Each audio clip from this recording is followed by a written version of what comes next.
Hello viewers, आप सबको हमारे चैनल पर फिर से स्वागत है। तो आज मैं आप सबको लव स्काउट के फाइनल एपिसोड 12 पर एक्सप्लेन करने वाली हूँ। तो एपिसोड 12 की शुरुआत में हमें जियोन और अनहो को एक साथ देखने को मिलता है। अनहो जियोन को घर छोड़ने आता है बीच में घूम के आने के बाद। फिर अनहो जब कार में था, जियोन ग्रुप चैट पर मैसेज भेजती है कल सुबह 10 बजे सब एम्प्लॉयज को ऑफिस में आने के लिए। उसकी मैसेज को देखने के बाद अनहो को जियोन की बात याद आ जाती है जब उसने कहा था तुमसे मिलने के बाद मैं बहुत ही ज्यादा बदल गई हूँ और मुझे लगे थी मैं पीपल्स कंपनी को अकेले ही प्रोटेक्ट कर सकती हूँ, बट ऐसा नहीं है।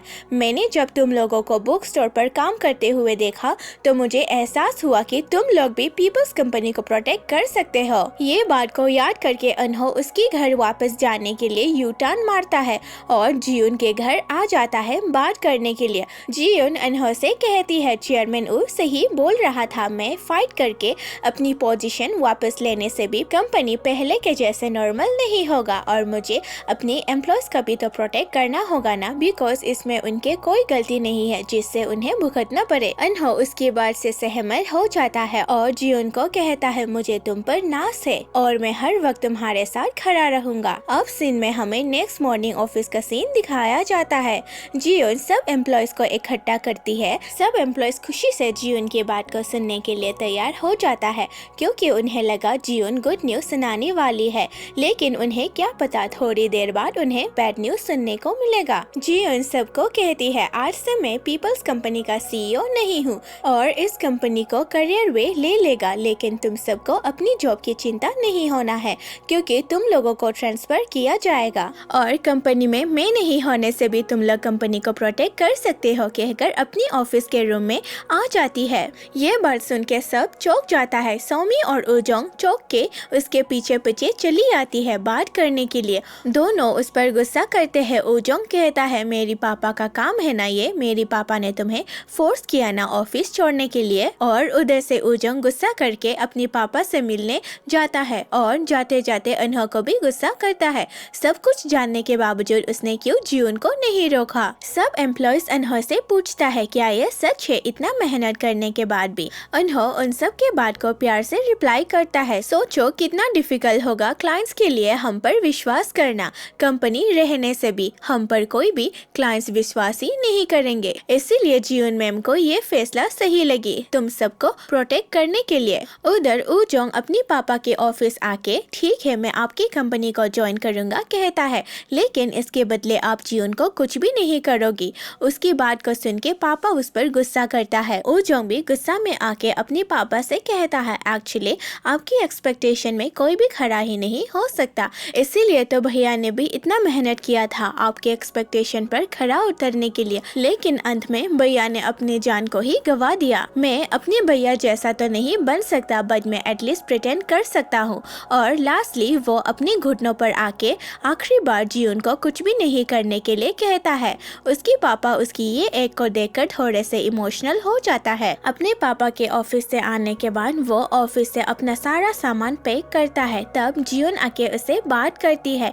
जियोन कहती है ये मेरा ही फैसला था। उसकी बात को सुन के उजोंग भी कहता है मैं तुम्हारे लिए एक बार हेल्पफुल होना चाहता था, इसलिए मैं उधर जाके अपने पापा से बात किया और वैसे भी मुझे अपने पापा को एक ना एक दिन तो फेस करना ही था, तो आज ही सही। अब हमें नेक्स्ट सीन में कंपनी के ट्रांसफर डील को दिखाया जाता है। दोनों हेजिन और जियोन लीगल एग्रीमेंट्स पर साइन करता है। चेयरमैन ऊ दोनों को वेल डन कहता है। चेयरमैन के जाने के बाद हेजिन जियोन से पूछती है मुझसे कंपनी को हार के कैसी लग रही है, लेकिन जियोन उसे सिर्फ अपनी एम्प्लॉयज का ख्याल रखने के लिए कहती है। तभी हेजिन अनहो से कहती है मुझे लगी तुम डूबते हुए नाव में डूबना नहीं चाहोगे बट तुम तो कुछ अलग ही हो। और जियोन को फिर से कहती है जियोन तुम देखते जाओ मैं तुम्हारे नाम को कैसे इस दुनिया से मिटाती हूँ, और उसे एक हफ्ते की वक्त देती है अपनी ऑफिस खाली करने के लिए। फिर रात को अनहो जोंगसू के घर अपनी बेटी बोयल को लेने आता है। जोंगसू उसे उसकी कोई मदद चाहिए तो बताने के लिए कहती है। बोयल घर जाते समय अपने पापा को हक करके स्ट्रॉन्ग रहने के लिए कहती है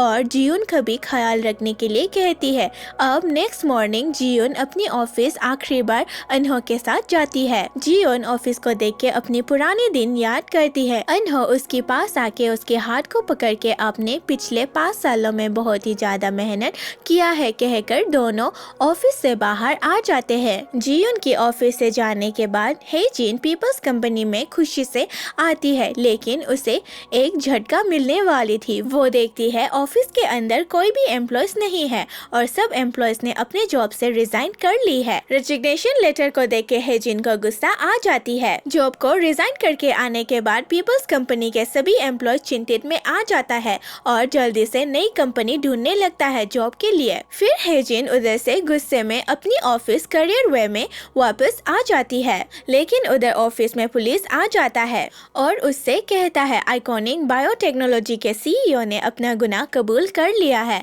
एंड आपको इन्वेस्टिगेशन के लिए हमारे साथ जाना होगा क्योंकि उसने फ्रॉड में आपका भी नाम लिया है। और इन्वेस्टिगेशन करने पर हेजिन की 5 साल की पहले की फ्रॉड केस भी बाहर आ जाती है। जियोन भी अपनी स्टेटमेंट देने आती है पुलिस स्टेशन पे। हेजिन उसको देखकर गुस्सा करती है और कहती है ये तुमने ही किया है ना, खुश होना तुम ये सब करके, तुम्हें लगती है तुम जीत गई। जियोन जवाब में कहती है मुझे आपको देखकर तरस आती है, आप अभी भी नहीं बदली, लेकिन मैं बदल गई हूँ। मैं अपनी लाइफ नफरत में जीना नहीं चाहती हूँ। और जाते जाते हेजिन को कहती है आपने जो भी लेड सीईओ के साथ किया आपको भुगतना पड़ेगा। उसकी बात को सुन के हेजिन को बहुत ही ज्यादा गुस्सा आती है और जोर जोर से कहती है ये सब तुम्हारी वजह से ही हुआ है।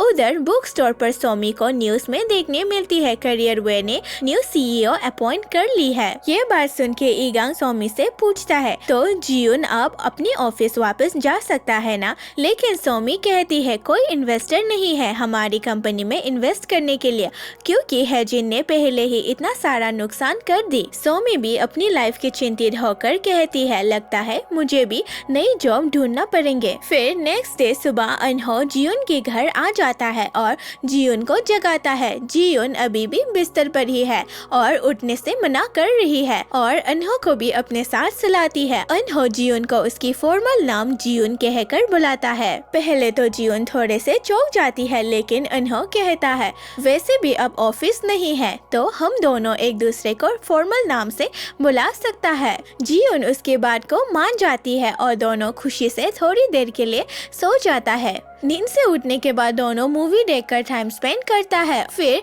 दोनों खुशी से रेस्टोरेंट पर लंच करने चला जाता है। लंच करके आने पर बारिश हो जाता है। फिर दोनों बारिश का मजा लेने शराब पीने जाता है। दोनों खूब एंजॉय करता है शराब पीने के बाद। फिर फोटो स्टूडियो पर आके दोनों कपल फोटो लेता है और दोनों अपने अनएम्प्लॉय होने के दिन को खूब एंजॉय करता है।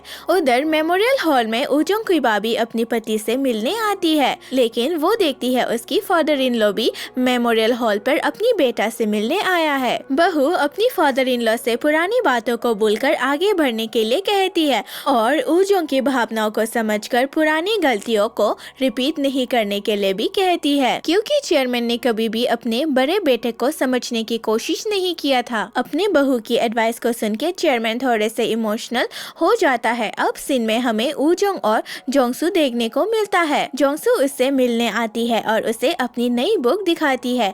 उजोंग उसके लिए बड़ी खुश हो जाता है तो उजोंग मजाक मजाक में जोंगसू से कहता है अब तुम्हें मेरा ख्याल रखना पड़ेगा क्योंकि अब तो मैं अनएम्प्लॉय हो गया। जोंगसू उसकी बात को मान जाती है। फिर दोनों उधर से हॉन्टेड हाउस पर घूमने आता है। पहले तो उजोंग कहता है मैं हूं ना, डरने की जरूरत नहीं, लेकिन बाद में एक धरबना भूत को देखकर डर जाता है और डर के मारे जोंगसू को हक करता है और दोनों को हम इस सीन में एक दूसरे के लिए फीलिंग्स महसूस करते हुए देख सकते हैं। फिर उधर से आने पर स्कूल के पास में जोंगसू की माँ और दोनों बच्चियों से मुलाकात हो जाते हैं। जोंगसू की माँ उन दोनों को एक साथ देख के बड़ी ही खुश हो जाती है और उजोंग को कभी घर पर खाने आने के लिए इनवाइट करती है। उजोंग के जाने के बाद जोंगसू की माँ जोंगसू को चिढ़ाती है। उजोंग स्कूल के अंदर आके खिड़कियाँ साफ करता है एज पार्ट टाइम। तभी उसको उसका पापा से कॉल आता है। चेयरमैन कहता है मैंने तुम्हारा क्रेडिट क्रेडिट कार्ड वापस एक्टिव कर दिया है और तुम घर आके भी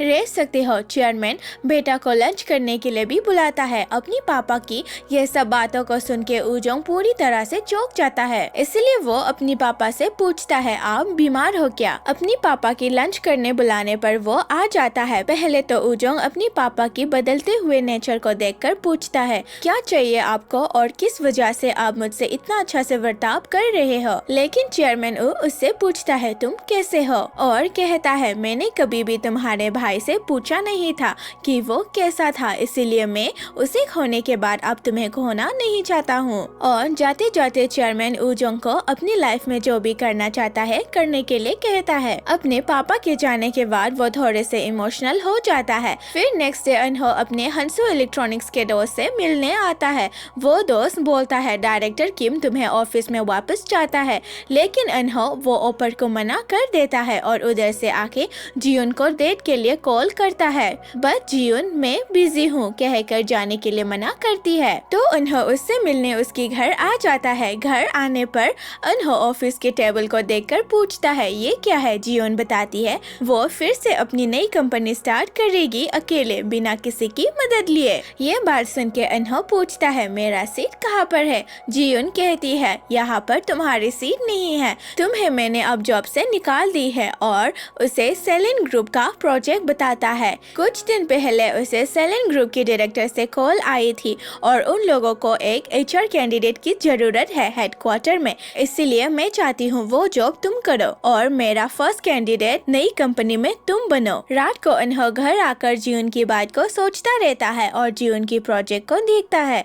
नेक्स्ट मॉर्निंग जियुन को डायरेक्टर से कॉल आती है और वो कॉल पर बताती है अनहो जॉब के लिए सेलेक्ट हो गया। ये बात सुनकर जियुन खुश हो जाती है और जियुन बॉयल को लेके उसके लिए गिफ्ट लेने जाती है। इंटरव्यू के बाद अनहो जियुन की घर आ जाता है और वो देखता है जियुन और बॉयल ने घर को पूरा सजा दिया है उसे कांग्रेचुलेट करने के लिए। बॉयल और जियुन अनहो को सरप्राइज देता है और तीनों ढेर सारा मस्ती करता है। फिर सब पीपल्स कंपनी के एम्प्लॉय जियुन और अनहो को कांग्रेचुलेट करने आता है उनके नई जर्नी के लिए। सोमी कहती है वो और जियुन इस नई कंपनी पर काम करेंगे। ये बात सुन के मैनेजर बोलता है मुझे हम सबको ऐसे एक साथ देखकर पीपल्स कंपनी याद आ रहा है, तो जियुन उन सबको उसके साथ नई कंपनी में काम करने के लिए पूछती है। सब काम के लिए मान जाता है। तभी उजोंग भी आ जाता है जियुन को कांग्रेचुलेट करने और अनहो को भी हैंडशेक करके कांग्रेचुलेट करता है। बॉयल फिर जियुन को उसकी कंपनी का नया नाम सजेस्ट करती है वी कंपनी।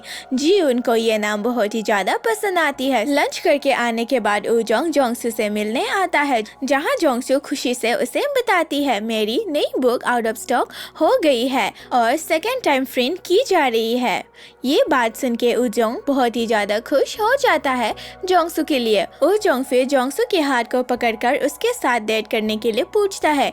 जोंगसू मान जाती है और दोनों खुशी खुशी हाथ पकड़ के टाइम स्पेंड करता है। रात को अनहो और जियुन सबके जाने के बाद एक दूसरे से खुशी खुशी बात करते हैं और दोनों अपनी नई बिगिनिंग के लिए भी बहुत ही ज्यादा खुश हो जाता है। दोनों अपने फर्स्ट मेमोरीज को याद करता है, जितने भी वक्त उन दोनों ने एक साथ स्पेंड किया है, चाहे बुरा हो या अच्छा वक्त। फिर दोनों एक दूसरे को अपना प्यार इजहार करते हैं। नेक्स्ट मॉर्निंग दोनों एक दूसरे के बाहों में उठ जाता है। दोनों एक दूसरे को गुड मॉर्निंग विश करता है। अनहो बॉयल के लिए ब्रेकफास्ट बनाता है और बॉयल अपनी ब्रेकफास्ट बड़ी मजे से एंजॉय करती है। अब हमें कुछ सालों की बाद के सीन को दिखाया जाता है। बॉयल अब पहले से थोड़ी सी बड़ी हो गई है। वो अब एलिमेंट्री स्कूल में पढ़ती है और पहले के जैसे अनहो सेयुन और बॉयल को रोज सुबह स्कूल छोड़ के आने के बाद ऑफिस आ जाता है।